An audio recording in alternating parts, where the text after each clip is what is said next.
Hi, I'm Kate and I'm here with Women to Watch, and I'm here with Sandra. Sandra, could you just tell me really quickly what it is you do? I'm the Cultural Services Manager for the City of Kelowna. And that means that we look after cultural policy, cultural planning, community cultural development, and helping to keep the cultural community vibrant here. So, is your job what gets you up in the morning? Is throwing yourself into the culture of Kelowna? Does that really motivate you? Well, I think there's all kinds of things that motivate me. One of them is certainly the inspiration that comes from all of the artists and the great cultural organizations we have in the community, and my job is to serve them and the community at large. So yeah, I am motivated by that, but there are also lots of fun things about my job that kind of add to that. Yeah. What are some of the more fun parts about your job? Well, because I'm pretty aware of lots of the offerings, I try to get out to as many of them as I possibly can. Probably not as many as I used to, but every year there is new work being premiered in Kelowna, which is really exciting when you get to see new choreography, a new work of music, or a new art exhibition for the first time ever in the world here. And the thing is that Sandra here actually developed and was one of the core members developing the cultural district way back when, before it was the cultural capital that we know today. So you've actually seen this grow and develop. But what has been some of the challenges that you faced along the road? Well, I might have to just state that a lot of the development of the cultural district, as you see it today, started long before I arrived at the city of Kelowna. But the foundation years were really in the 1990s, and that's when the city kind of did there's a land assembly, there's a lot of city-owned land that kind of enables the development to be planned intentionally. With the construction of the Kelowna Branch Library, which is a major architectural statement, the opening of the new Kelowna Art Gallery in 1997, the completion of the Rotary Centre for the Arts in 2002, we finally had something that could be promoted or identified as a cultural district.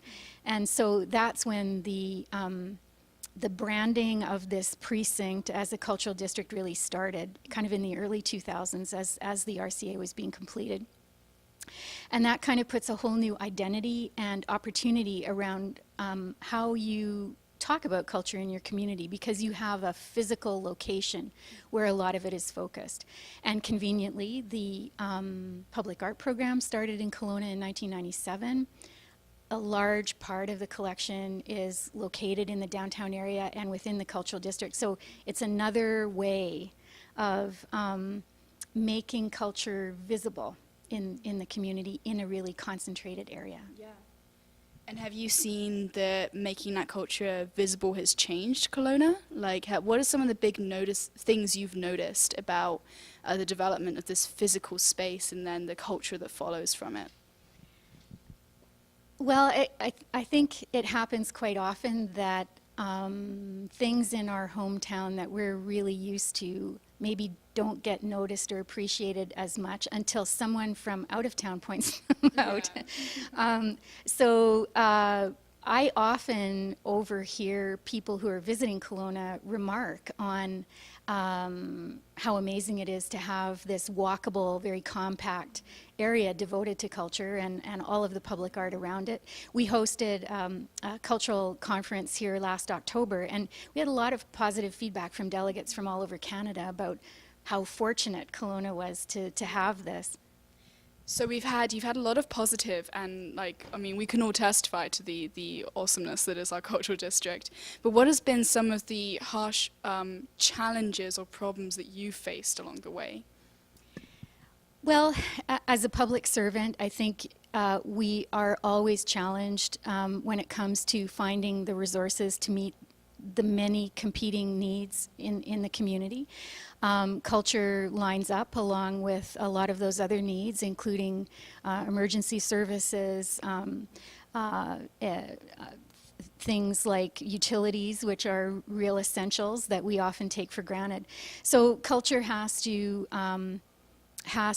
take its place and establish the right timing and the right priorities for how expenditures are going to be made.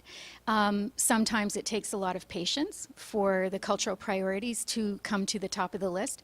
Part of my job is to make sure that we have the data we need and a compelling justification for new investment. Yeah. So you were trained lawyer all the way out in Saskatchewan. So tell me what it's like to move not only provinces, but also a complete shift in career as well. So you can tell me what that's like and why it happened in the first place. Well, I moved from Saskatchewan to Kelowna as a young lawyer, and I practiced law in Kelowna for about 7 years before I went into the private sector. The separation between what I do now and my time as a lawyer is not as big as you might think. And in fact, legal skills are incredibly portable and incredibly useful everywhere in your life, whether it's buying a house or writing documents that I do every day in my job, or even approaches to problem solving, either in your personal life or your professional life. There's kind of a training that happens when you're a lawyer about how to do problem solving, and it's really useful. So tell me about that transition. Was it hard to do, and what was your support system when you did it? Well, I think I have to, first of all, give credit to my parents, who were really supportive of me going into law school initially. And, you know, I'm old enough that I was able to emerge from university with my law degree with no student debt, which I think is really rare these days. So, you know, my family was an important part of that. When I decided to leave law, again, my parents were really supportive of that decision. And maybe part of that was that financially I was able to make that decision with minimal risk. But also I'd been at it long enough to know that I was leaving only after I'd given it a fair chance, so to speak. And also realizing that the skills are really useful in whatever I choose to do.